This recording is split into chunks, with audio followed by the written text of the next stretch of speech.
apart from having my daughter who was upset at me, I took her away from family, friends. I left my entire support system. I came here only to find that while Canada welcomed me, the opportunities in terms of getting back to my career, it was not as straightforward and as cheap as it seemed. I had to re-educate myself. I can tell you it was an expensive journey. It was a long one. My optimism wavered. I asked myself, why did I leave everything I had built to come here? I had some really tough moments. I've been here 5 years. I've overcome most of the hurdles.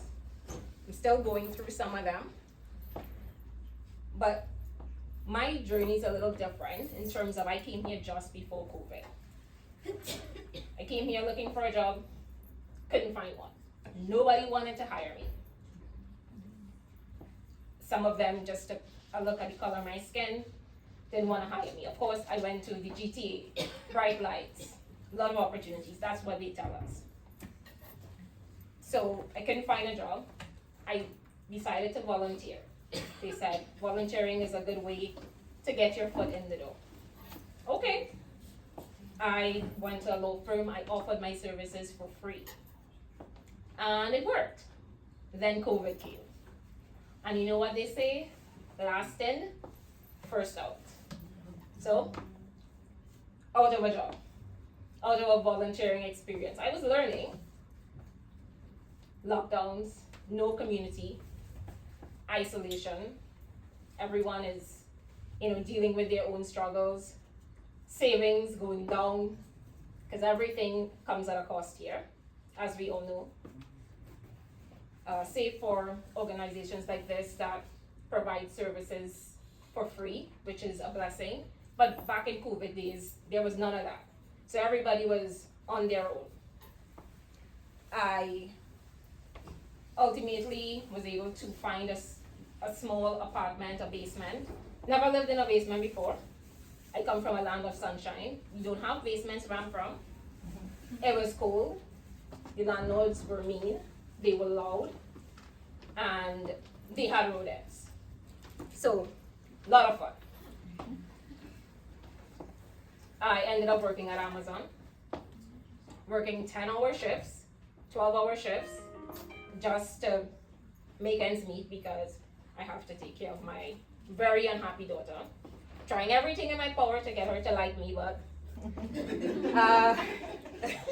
didn't really work, I'll tell you that much. In the beginning, I was really upset.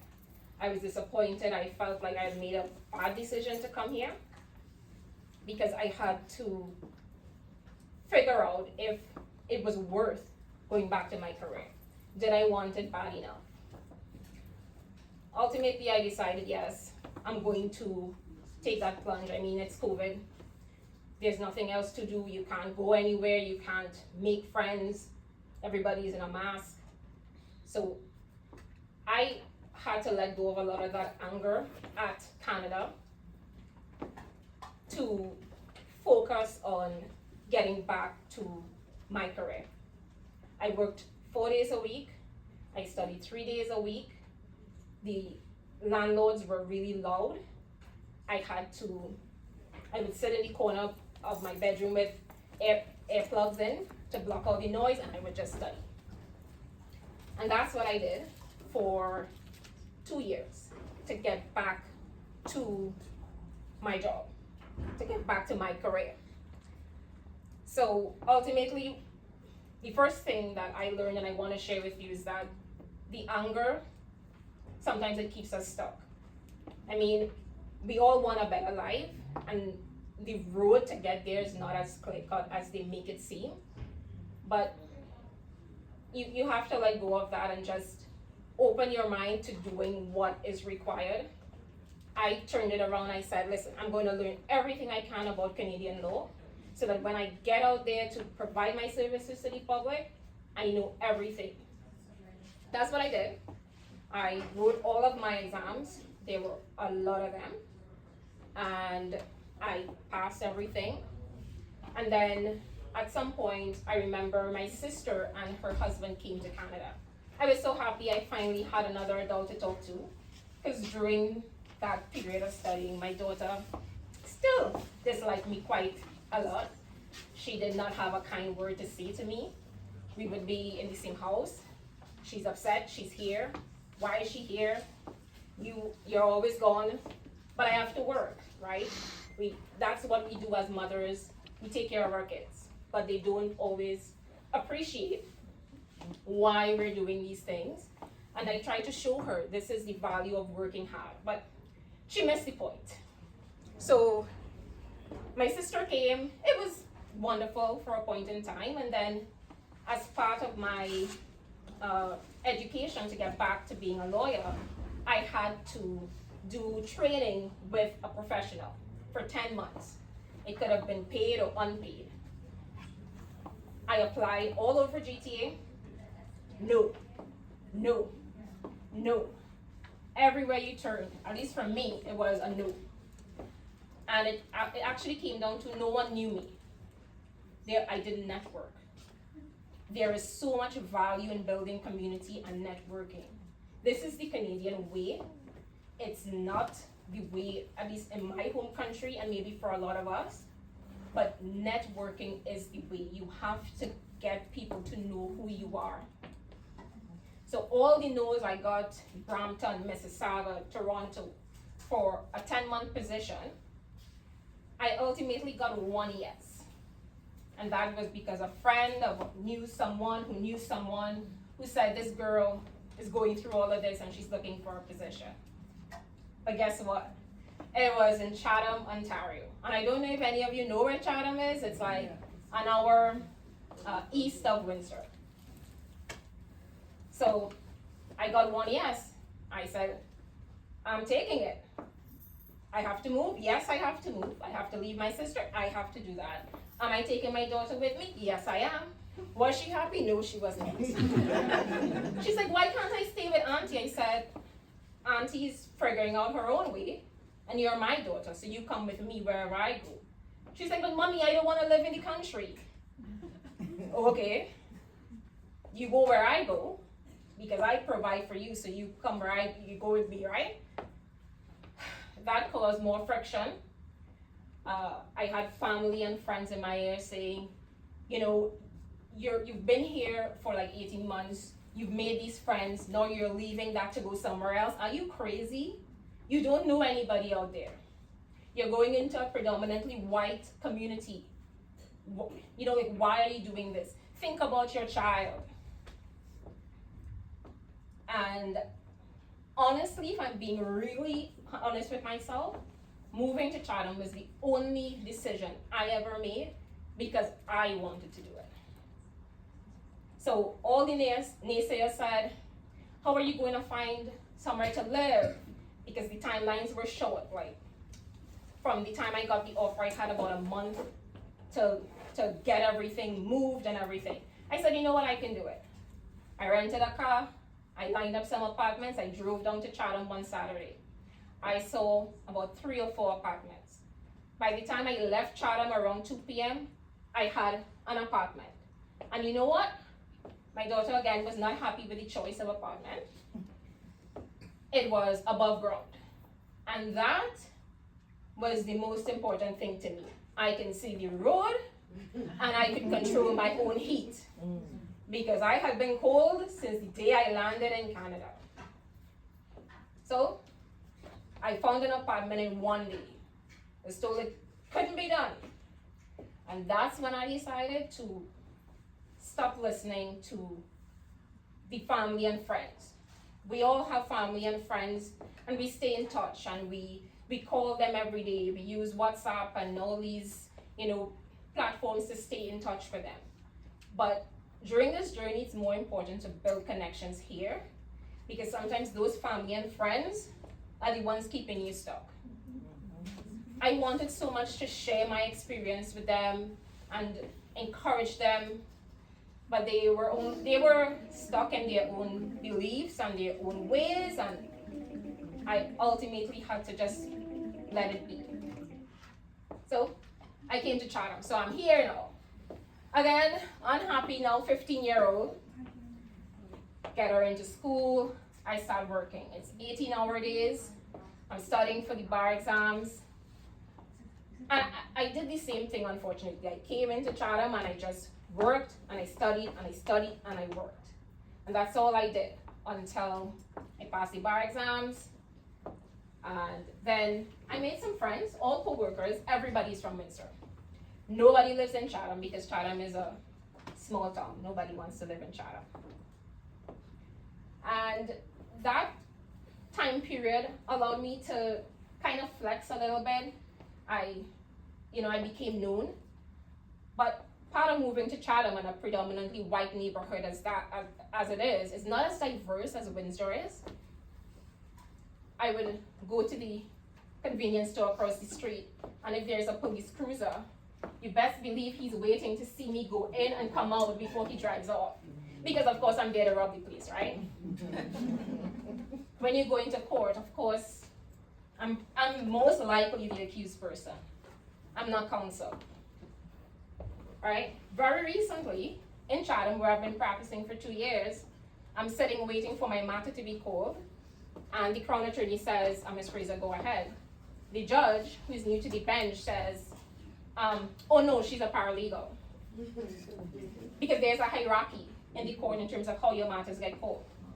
Lawyers get called first, then paralegals, then students. Her first assumption was that I'm a paralegal. Well, at least she didn't think I was the accused, so maybe that's a good step up. But, I mean, she was embarrassed, and I let her feel embarrassed because that is a big assumption that goes, the root is, of course, the biases that they have. But these things, they are part of it's the Canadian way. And unfortunately, I don't want to say it is what it is, meaning we can't fight it, but it is the reality that we have to deal with, right?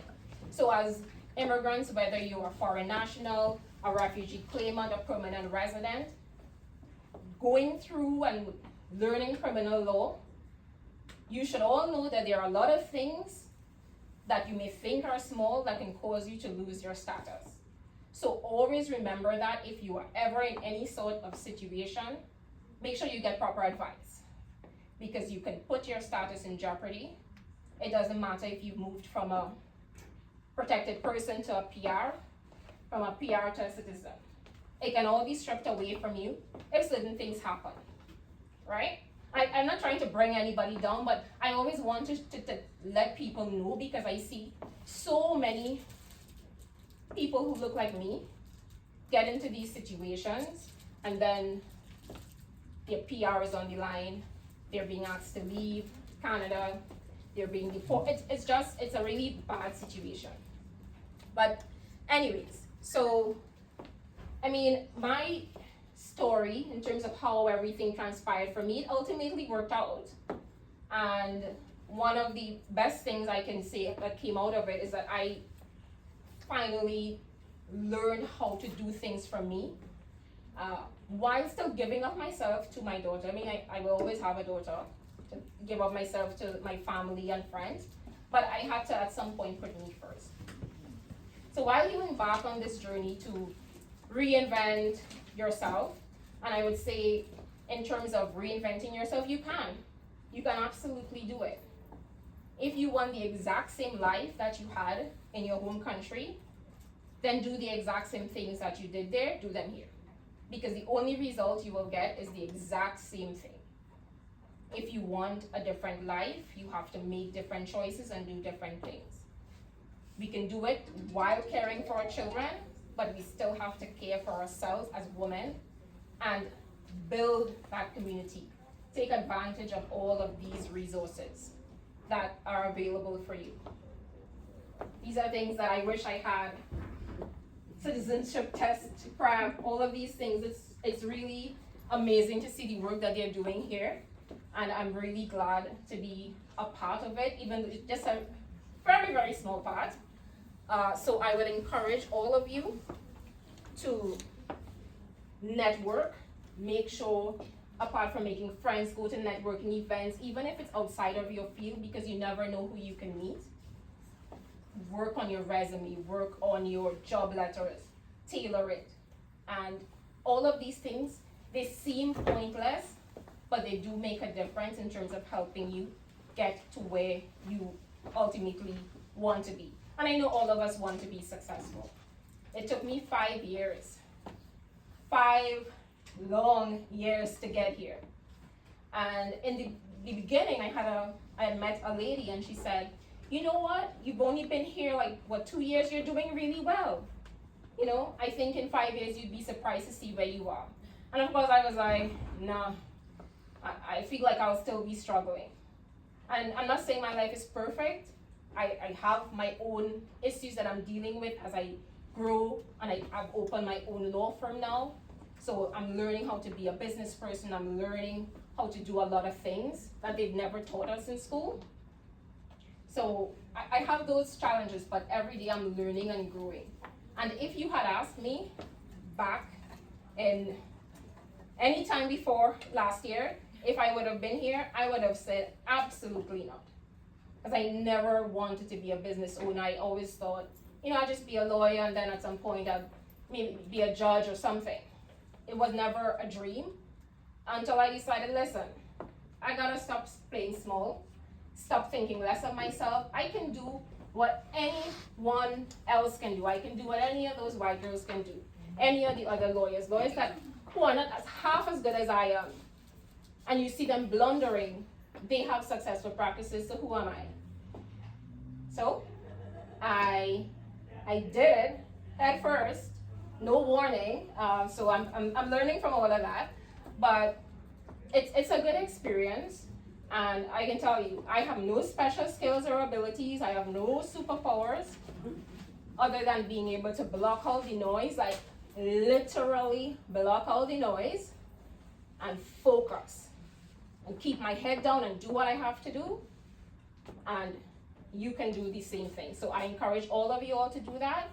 If any of you want to know specifically about the legal journey in terms of how, if you have that background, you want to get into that field, please reach out to me. I'll be here for the next hour or so.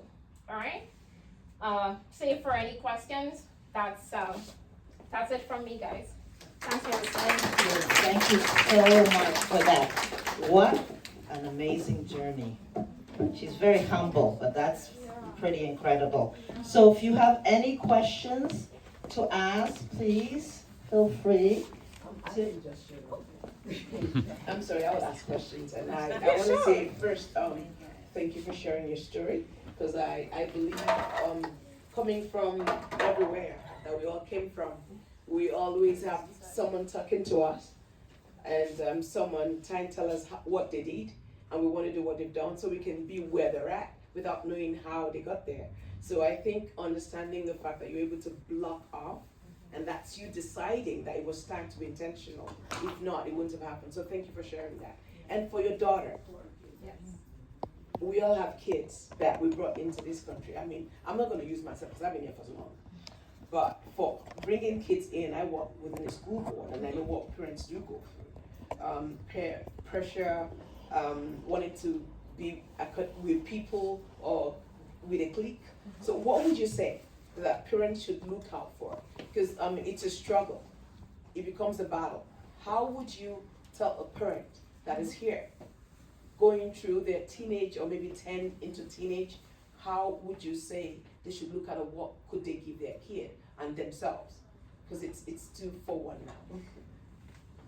Well, in terms of safeguarding your children here, the culture here is very different, and I would say stand firm to what your culture is, right? Like sleepovers, it's a big thing here.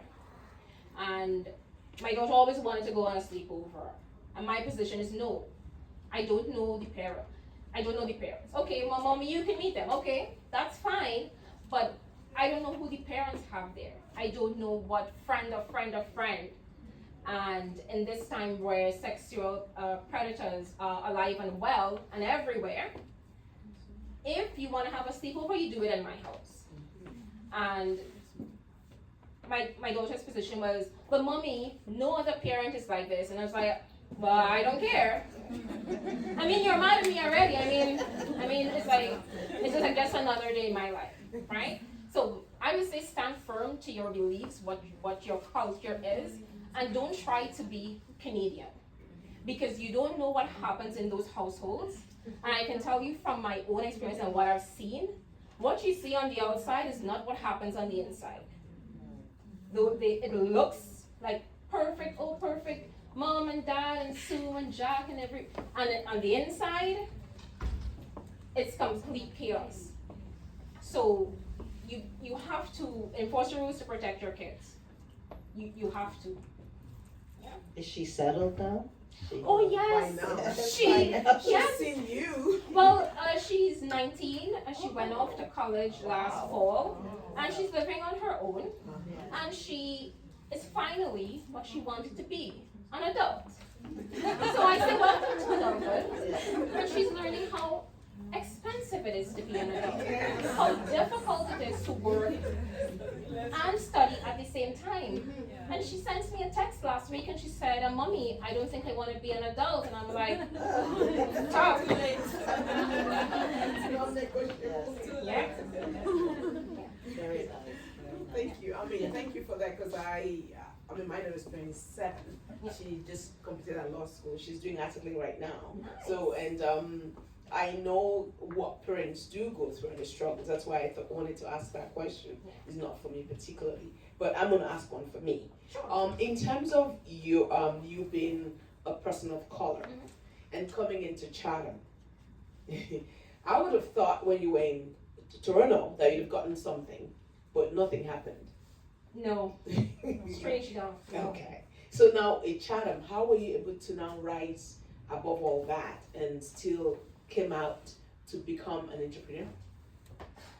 I honestly blocked the noise out.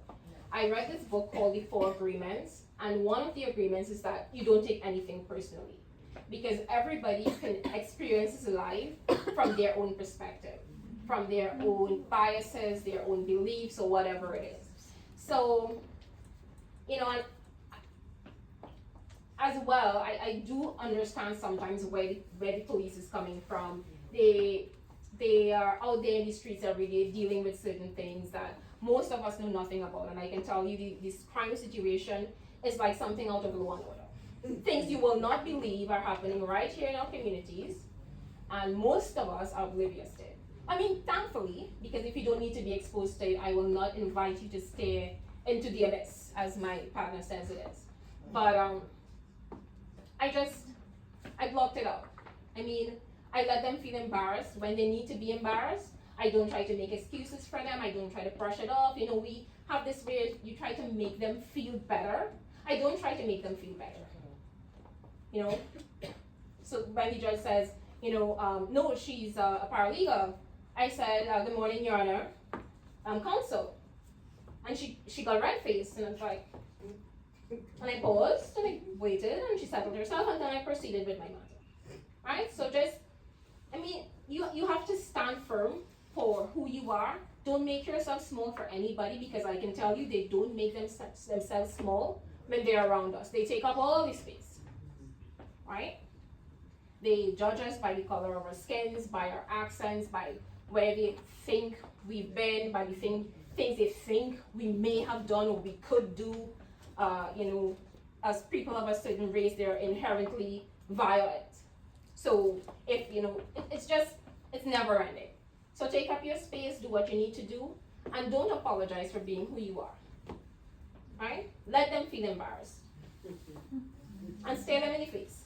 Thank you. But you say a word that you said to your daughter that don't become a Canadian, which is actually when we already make a decision to believe in Canada. You are Canadian. Yeah. So I'm asking you what you think about that. What values? Yeah. I think you can bring your value, Yes. to teach your neighbors. Yes, but there are every culture has certain things that they allow their children to do and they don't allow their children to do. what I have found in my own experience, I find the Canadian way is a more permissive way. They allow their children to get away with a lot of things, allow them to speak to them a certain way and do certain things. That's not allowed in my culture. You don't speak to me like you're crazy, right? And I don't care how Susie speaks to her mom, you're not going to come into my house and speak to me like that. So I enforce my rules. I'm not trying to be like anybody else. I'm not trying to be like his mom or her mom. I am your mom and this is how I am and these are my rules. So that's what I mean. I mean, ultimately the aim that most of us have is to ultimately become Canadian citizens. But it doesn't mean that we lose ourselves and our And culture. not all the Caucasian also, you know, yeah, they have that culture. Yeah, so that's why I don't try to adopt. Yes. You know, you find that at least a lot of time, even in the Caribbean where I'm from, you find them trying to adopt the American way and you know, adopt things that are not culturally ours. You know, and I believe in honoring my culture, so that's how I roll. I think Yeah, plus, that's a good one. plus remember, Canadian is a melting pot of many cultures. That's what makes us so unique, because we're all from different places. We come to Canada for a better life, to make a difference. So Canada actually is the place that we do have a voice, because in certain places, as a woman and as a woman of color, black woman, it's very limited, you know, for you to then, you know, do what you want to, what your heart speaks to you. So we command you on that you shut out the noise, and you're also a mother, that you were able to rise above all the challenges, because remember, challenges are there not to break you, but to realize what you have inside, right? Isn't that? So you are an example of what, you know, Canadian is, right? Any more questions for, yes, we have. Thank you so much. I'm really kind of inspired by your story. For those of us that are I'm from Africa, and we got to the peak of our professions over there and came here thinking all will be rosy, and kind of were confused, don't know where to start from, you can't even get into your profession, you have to be certified and so many things, and probably you are even thinking of changing careers, or you know deep down within you, you still need to be in your field of study, and you're kind of confused. What would be your advice for such a person? I'd say, in terms of, if you know that you want to go back into the profession, reach out to the professional organization. Most professions have a regulatory body. Reach out to them and ask, you know, what do you need to do? I know the first step for any profession is to get your education assessed by WES, and then it goes to your regulatory body. At least in my case, that's how it went. And then they said to me, listen, you have to do A, B, C, D, and then from there, I did a lot of Google research. I joined some Facebook groups, because there are a lot of people who are going through exactly what you're going through. There are a lot of people who have the exact same questions, and that's how I was able to find the answers. And strangely enough, I had asked these questions before I came to Canada, and I found completely different answers from when I came here. And I was shocked. I was like, well, if I knew it was all of this, I would have stayed where I was. But I was already here. So, yeah. So networking, reach out to your professional organization, you know, schedule a call. I find that in Canada, information they share freely. So ask a question. Thank you. You're welcome. One more question. Hi, mine is not so much as a question, but it's just a thank you. I am also a Caribbean national. I'm from Jamaica. So it's good to see another Caribbean national reach the level of success where you are. And so my question to you is, you mentioned one book. I would like to ask you for another recommendation of materials that you would have read or listened that would have encouraged you to keep optimistic as you go along. So that book, The Four Agreements, was definitely one of them. I've read Atomic Habits. I know a lot of people read that. But one of the main things I did that helped me to cut out the noise was I cleaned up my social media feed. I really just made it a point to look for things that inspired me, followed accounts that inspired me. So I'm not looking for people doing, makeup tutorials and things that just make you want to spend money and buy things. Even on my YouTube, I searched for, morning motivation. There are so many videos, Denzel Washington, Oprah Winfrey. I listen to podcasts as well. There are so many podcasts. They're not trying to sell you something. They're just giving you information. The Mel Robbins podcast was one of them. I listen it to this day. Every morning on my way into work, I listen to it. I get so much value from it. And just that constantly surrounding yourself with positivity. Like all the negative friends too. It's tough because you want to still have that connection, but you have to be intentional about surrounding yourself with positivity. Because positivity begets positivity. And negativity begets negativity, and you go down that rabbit hole where you just, you start to spiral. So, If you don't mind, one more question and then we will return back to activity.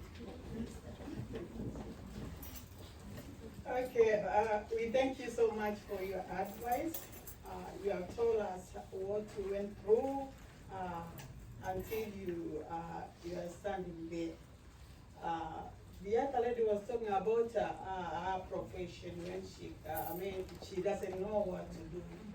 But good luck right now, Canada is offering free education for if you are residents. You are being given school fee, you go to school until you finish. That's what I'm doing myself, because I also care. I did not have anything to do with my profession. I applied everywhere. I could not get until today. Nobody has told me just come. So I thought myself, maybe there's something wrong. That's why I decided to go to class. yeah. Yeah. I do my profession, then from there, I proceed. Yes. What I want. That's what I'm doing right now. Yes. It's free. If you are a permanent resident, you should not suffer. The Canadian government is giving you money to go to class, to do your profession that you want to do. So there's no more suffering. Yeah, that's fantastic if there is something like that. Yeah. Because there was nothing like that for me. You had to fund it out of pocket or don't fund it at all. So if there is something like that, that's fantastic. Because even though they say there's no discrimination, or there should be no discrimination when it comes to hiring, if they see that you went to a Canadian school or you have Canadian work experience, suddenly your resume starts going to the top of the list, Okay. right? I lied, one more question. I just want to let myself know and all of the audience know as well. You mentioned that there is some cases we can jeopardize our citizen or permanent resident. So my understanding that this will not happen unless you are breaking the best case, you are gain the protected status in or something like that. It's surprising to me that it's something will jeopardize my citizen anymore. So can you give us more detail about that? Yeah, so there are some times, let me give you from a real experience. So there was a young man came to Canada as a refugee. He applied for refugee, he was successful. He applied for permanent residency thereafter, he was successful, of course. And then he applied for citizenship. And something made them take a second look at his application. And they went back to the beginning of his application.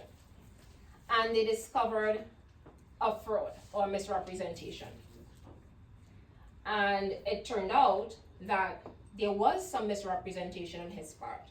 Because when he came here, and the sad thing about it is that he had a viable refugee claim in his own right, but someone told him, if you tell them this, you are sure to get your refugee. And he did get it.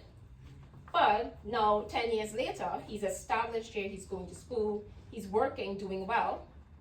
They're saying, you misrepresented facts on your first application. We are now seeking, the minister is seeking to vacate his protected person status. And the minister was successful. So he lost his protected person status, which means that everything that flowed from that, he lost. Fruit of the poisonous tree, if you've ever heard that statement. So because he lied on that first application, everything he got thereafter was a product of that fraud. He lost everything and he had to leave Canada. Right? Criminality, a DUI can cause you, if you're a permanent resident or a foreign national, can cause you to be at risk of losing your permanent resident status.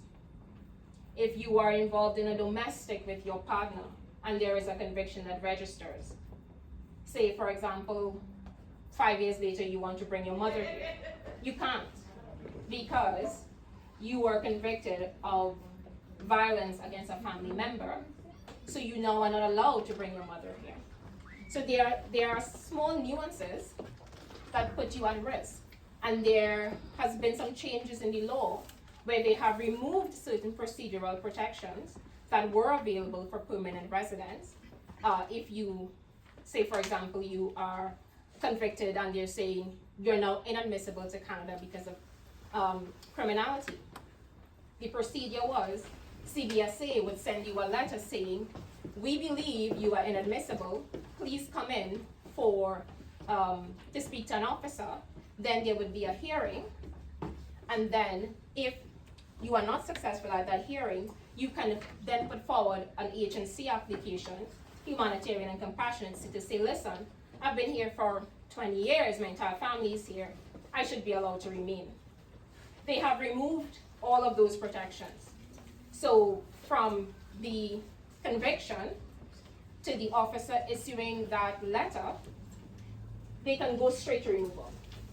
Straight to removal. You can't even get before a judge if they move quickly enough to argue anything.